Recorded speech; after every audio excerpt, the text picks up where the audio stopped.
കർണാടകയിലും തെലങ്കാനയിലും കോൺഗ്രസിന് അധികാരം ഉറപ്പാക്കിയ രാഷ്ട്രീയ തന്ത്രജ്ഞൻ സുനിൽ കനുഗോലു ലോക്സഭാ തെരഞ്ഞെടുപ്പിലും പാർട്ടിക്കൊപ്പം ഉണ്ടാകുമെന്നത് ഉറപ്പിക്കുകയാണ്. ലോക്സഭാ തെരഞ്ഞെടുപ്പ് പ്രചരണത്തിനായി ഡൽഹി കേന്ദ്രീകരിച്ച് വൈകാതെ കോൺഗ്രസ് വാർ റൂം തുറക്കും. സുനിൽ കനുഗോലു ആയിരിക്കും വാർ റൂം നിയന്ത്രിക്കുക. ലോക്സഭാ തെരഞ്ഞെടുപ്പിന് പിന്നാലെ അടുത്ത വർഷം ഹരിയാനയിൽ നടക്കുന്ന നിയമസഭാ തെരഞ്ഞെടുപ്പിൽ കൂടി കോൺഗ്രസിന്റെ പ്രചരണത്തിന് കനുഗോലു തന്നെയായിരിക്കും ചുക്കാൻ പിടിക്കുക.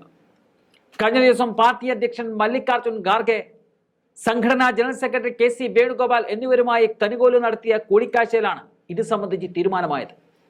കോൺഗ്രസ് ജനറൽ സെക്രട്ടറിമാരായ ജയറാം രമേശ്, പവൻ ഖേര, സുപ്രിയ ശ്രീനേറ്റ് എന്നിവരും കൂടിക്കാഴ്ചയിൽ പങ്കാളികളായിരുന്നു. കർണാടകയിൽ 3.5 പതിറ്റാണ്ടിനിടെ റെക്കോർഡ് വിജയവുമായി കോൺഗ്രസ് അധികാരം തിരിച്ചു പിടിച്ചതോടെയാണ് തെലങ്കാനയിലെ പ്രചരണ തന്ത്രങ്ങൾ മേനയാനും പാർട്ടി കനുഗോലുവിനെ ചുമതലപ്പെടുത്തിയത്. കനുഗോലുവിന്റെ തന്ത്രങ്ങൾ തെലങ്കാന രൂപീകൃതമായ ശേഷം ആദ്യമായി കോൺഗ്രസിനെ അധികാരത്തിലേറാൻ സഹായിച്ചു. ഈ പ്രതീക്ഷയാണ് നിർണായകമായ പൊതു തെരഞ്ഞെടുപ്പിലും കനുഗോലുവിന്റെ സഹായം തേടാൻ കോൺഗ്രസ് തീരുമാനിച്ചത്. അടുത്ത വർഷം നടക്കുന്ന പൊതു തെരഞ്ഞെടുപ്പിനായുള്ള കോൺഗ്രസിന്റെ ടാസ്ക് ഫോഴ്സ് അംഗമായി നേരത്തെ തന്നെ കനുഗോലുവിനെ കോൺഗ്രസ് നിയമിച്ചിരുന്നു. ചിദംബരം, മുകുൾ വാസ്നിക്, ജയറാം രമേശ്, KC വേണുഗോപാൽ, പ്രിയങ്ക ഗാന്ധി, രൺദീപ് സിംഗ് സുർജേവാല, അജയ് മാക്കൻ എന്നിവരാണ് ടാസ്ക് ഫോഴ്സിലുള്ളത്. 2014 നരേന്ദ്രമോദിയെ അധികാരത്തിലെത്തിക്കുന്നതിൽ നിർണായക പങ്ക് വഹിച്ച തെരഞ്ഞെടുപ്പ് തന്ത്രജ്ഞൻ പ്രശാന്ത് കിഷോറിന്റെ ടീമിലെ പ്രധാനിയായിരുന്നു കർണാടക സ്വദേശിയായ സുനിൽ കനുഗോലു.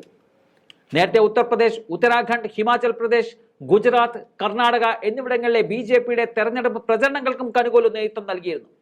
തമിഴ്നാട്ടിൽ DMK, അണ്ണാ DMK എന്നീ കക്ഷികൾക്ക് വേണ്ടിയും സുനിൽ പ്രവർത്തിച്ചിട്ടുമുണ്ട്. കഴിഞ്ഞ വർഷം മാർച്ചിലാണ് കർണാടകയിലെ പ്രചരണ പ്രവർത്തനങ്ങളുടെ ചുമതല കോൺഗ്രസ് കനുഗോലുവിനെ ഏൽപ്പിച്ചത്. തെരഞ്ഞെടുപ്പിന് കൃത്യം 1 വർഷം മുമ്പ് തന്നെ കനുഗോലുവും സംഘവും പ്രവർത്തനം തുടങ്ങി. ആദ്യ 8 മാസത്തിനിടെ താഴെത്തട്ടിൽ പോയി 5 സർവേകൾ സംഘടിപ്പിച്ച് അതിലെ ഫലത്തിനനുസരിച്ചായിരുന്നുള്ളൂ ആദ്യ 8 മാസത്തിനിടെ താഴെത്തട്ടിൽ പോയി 5 സർവേകൾ സംഘടിപ്പിച്ച് അതിലെ ഫലത്തിനനുസരിച്ചായിരുന്നു പിന്നീടുള്ള പ്രവർത്തനങ്ങൾ. സ്ഥാനാർത്ഥി നിർണയം, ഓരോ മണ്ഡലങ്ങളിലും ഉയർത്തേണ്ട വിഷയങ്ങൾ, പ്രചാരകർ ആരെല്ലാം എന്നീ കാര്യങ്ങളിലെല്ലാം തീരുമാനമെടുത്തത് ഈ സർവേകളിലെ ഫലം ആശ്രയിച്ചായിരുന്നു. കർണാടക തെരഞ്ഞെടുപ്പിൽ BJP ദേശീയവും സാമൂഹികവും വർഗീയവുമായ വിഷയങ്ങൾ ചർച്ചയാക്കിയപ്പോൾ പ്രാദേശിക വിഷയങ്ങളിൽ ഊന്നിയുള്ള പ്രചരണമാണ് കോൺഗ്രസ് നടത്തിയത്. അഴിമതി, വിലക്കയറ്റം, തൊഴിലില്ലായ്മ തുടങ്ങിയ വിഷയങ്ങൾക്ക് ഊന്നൽ നൽകി.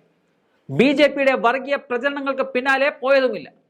തെരഞ്ഞെടുപ്പ് പ്രഖ്യാപിക്കുന്നതിന് മുമ്പ് തന്നെ സ്ഥാനാർത്ഥികളെ പ്രഖ്യാപിക്കാൻ കോൺഗ്രസിന് സാധിച്ചിരുന്നു. പാർട്ടിയുടെ സമീപകാല ചരിത്രത്തിൽ അസാധാരണമായിരുന്നു ഇത്. ഇതേ പ്രചരണ രീതിയാണ് തെലങ്കാനയിലും കോൺഗ്രസ് ആവർത്തിച്ചത്. വികസനോന്മുഖ ജനകീയ വിഷയങ്ങളാണ് ഇവിടെ ഉയർത്തിയത്. സമാനമായ തന്ത്രമായിരിക്കും കനുഗോലു പൊതു തെരഞ്ഞെടുപ്പിലും കോൺഗ്രസിനായി സ്വീകരിക്കാൻ പോകുന്നത്.